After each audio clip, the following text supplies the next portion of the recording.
Hey everyone, welcome to The Explainer. I'm host A, and alongside host B today, we are unpacking a truly mind-bending paper by Carolyn Sharp. We're looking at military neuroscience, AI, and what they mean for the very core of our free will.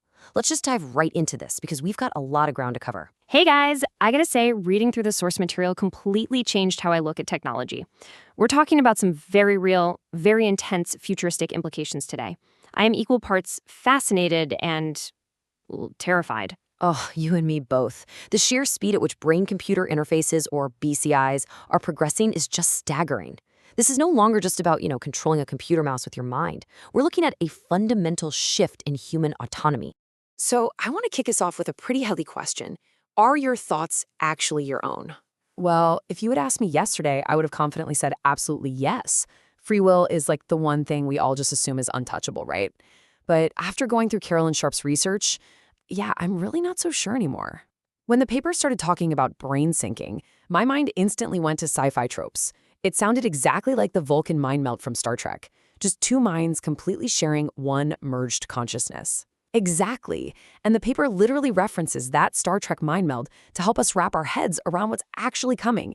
In sci-fi, it's this cool telepathic link. But in reality, the whole concept of your thoughts being isolated to one single, untouched brain is rapidly becoming outdated. Because get this isn't just science fiction anymore. Back in 2014, which is nearly a decade ago now, researchers literally transmitted conscious thought across the globe. Wait, hold on. 2014? I thought we were talking about tech of the future. How did they even pull that off back then? They used an EEG to detect brainwaves and then transcranial magnetic stimulation, or TMS, to deliver them. So one person sitting in India thought of the words hola and chow. Those thoughts were coded into binary, zipped over the internet, and received by a person in France using a robotized TMS device on their scalp. That is absolutely wild. So they basically sent a telepathic text message using brainwaves and magnets? Precisely. And look, if scientists were doing that a decade ago with big, clunky headsets, you can only imagine where the tech is today. Which brings us to Section 1. Sci-fi becomes BCI reality. The rapid advancements in brain-computer interfaces have officially pushed us past the realm of fiction and into a completely new era, especially when it comes to warfare. To understand why militaries are so obsessed with this, you kind of have to look at history. It's basically a timeline of our desire for self-preservation. Think about it. First, we fought hand-to-hand with fists and knives. Then, we invented guns to create a little distance. Then, long-range missiles to strike from miles and miles away. Right, so the whole evolution of war is basically humans trying to get further and further away from the actual physical danger, while still being able to neutralize the opponent. Exactly, but here is the major tipping point.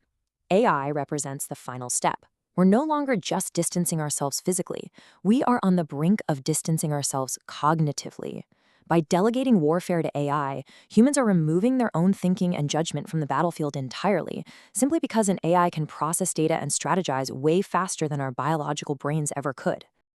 And that takes us to Section 2, how our brains sync up. Okay, I have to ask the obvious question here. I totally get that AI is incredibly smart, but how could an algorithm actually connect to, let alone control, a messy biological human brain? It just sounds biologically impossible. It does sound impossible, right? Until you realize that human brains are already naturally wired to sync up with each other. This brings up a fascinating field called collective neuroscience. It's the study of how brain activity actually synchronizes among interacting individuals. So you're saying when you and I are just sitting here talking, our brains are physically syncing up? Yes, with zero wires or implants. Our firing neurons and responses naturally align just through social interaction. There was this crazy study on mice mentioned in the paper. Scientists found that interbrain neural synchronicity could literally predict dominant and subordinate relationships. The individual neurons in a subordinate mouse would encode the identity of the dominant mouse, and the dominant mouse could actively shape the behavior of the subordinate on a completely neural level. Wow! So the dominant brain essentially exerts a biological influence over the submissive one just through interaction? That is incredible! It really is. Neuroscientist Thalia Wheatley summed it up perfectly. She said, when we're talking to each other, we kind of create a single upper brain that isn't reducible to the sum of its parts. I have to admit, the concept of a natural overbrain is deeply fascinating, but it's also kind of creepy. It implies we are way more interconnected than we think we are. For sure. And while it's a beautiful organic phenomenon in nature, the paper highlights a much darker reality. Scientists aren't just observing this natural synchrony anymore. They're actively figuring out how to artificially manipulate it. So, the crucial point is how this manipulation actually works. Let's break down the neuroscience a bit.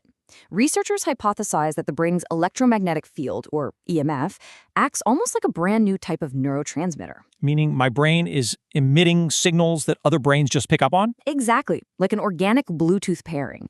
Studies show that this interbrain correlation is strongest in the 30 to 150 hertz gamma band, which coordinates our sensory processing and decision-making. And here's the kicker. Research proves that external radio frequency, or RF exposure, can actively modulate this neuronal activity. Wait a second. So if our brains communicate on these specific gamma frequencies, and external radio frequencies can alter them, then someone with the right technology could basically hack the Bluetooth connection? Hit the nail on the head. And that is exactly where artificial intelligence enters the picture. Moving right along to Section 3, AI enters the human mind. Okay, I am putting the pieces together now, and I gotta say, the implications are absolutely terrifying. If technology can interact with our brain's natural frequencies, an AI system could theoretically insert itself into that uber brain. Yes, and the key to that actually happening is neuromorphic computing. Now, this isn't your standard chatbot AI. This is an advanced form of machine learning designed from the ground up to compute exactly like a human brain computes. Oh, so it's an AI that speaks our brain's native language? Precisely. The paper explains that a neuromorphic brain-computer interface wouldn't just be a passive tool that helps us communicate. It would be a co-adaptive partner. Because it computes like a human, it can follow dynamic, totally unconstrained decision-making in real time, build computational models, and eventually learn exactly how to exploit and shape human cognition. Which leads us to this massive, very ominous question. What happens when an algorithm becomes the dominant brain? Well, considering what we just learned about those mice, the dominant brain shapes the behavior of the subordinate. So if the AI is the dominant brain, look, I don't know about you, but I am not super excited about the prospect of becoming an AI flesh drone.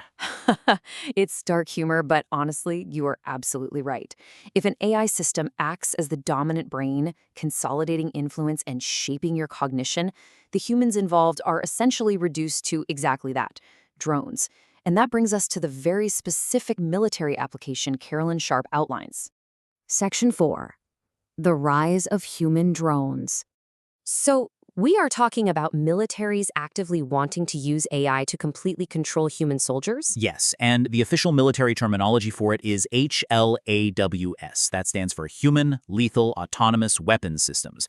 The paper defines this as a human acting in a drone-like state, engaging in combat at the direct behest and encoded directives of an AI system. That is just incredibly dystopian. It really is. In this scenario, the human is completely central to the physical act of engaging the opponent, but, and this is absolutely vital, the human makes zero independent lethality decisions. They are acting entirely in a subordinate paradigm to the AI. They are, for all intents and purposes, a meat puppet carrying out the algorithm's commands. Man, why on earth would we ever build a system that turns humans into automated killing machines? Like, what is the upside for them? Well, you have to look at the dark, practical reality militaries face today. HLAWs could address three major disadvantages. First, it completely eliminates the vast expenses and years of time required to train warfighters. Second, if the AI is controlling the cognition, it guarantees absolute loyalty. You literally don't have to worry about insurrections or troops going rogue. Oh, and that third point? Solving recruitment shortages? Exactly. Militaries all over the world are struggling to find recruits with durable skills. With this tech, you can take a completely unqualified individual, program instant competency into them via the AI, and boom, you have a model warfighter overnight.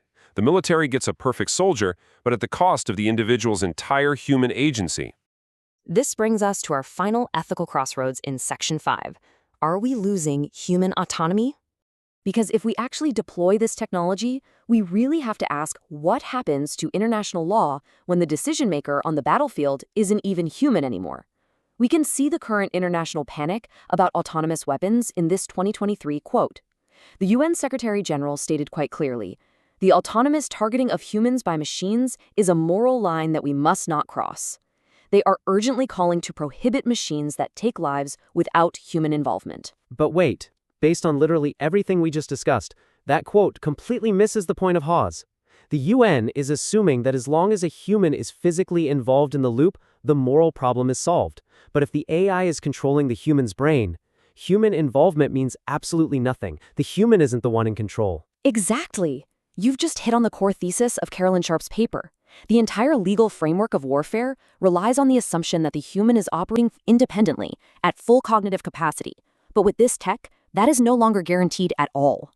Traditionally, international law demands what's called meaningful human control, meaning the human oversees the machine.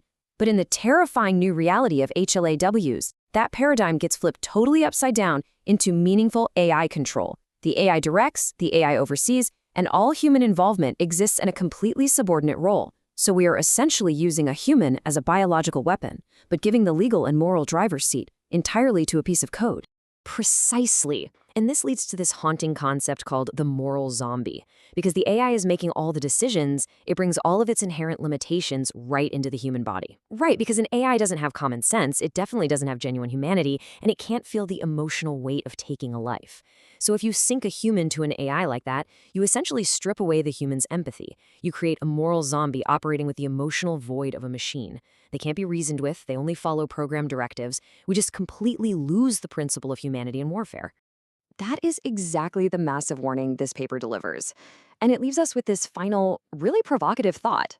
If we already trust AI more than ourselves, relying on algorithms to drive our cars, curate our news, and make our daily choices, are we voluntarily becoming human drones even before the military technology fully arrives? It's a seriously chilling thought. We are so eager to outsource our cognitive load just for the sake of convenience and efficiency in our everyday lives. We might honestly just walk right into this future with our eyes wide open. It's a paradigm shift of monumental proportions. Our growing reliance on algorithms means we are on the absolute brink of losing our cognitive autonomy. We have to decide right now if the future of humanity will actually include humans. Thank you all so much for joining us on this explainer. Keep questioning, keep learning, and we will catch you next time.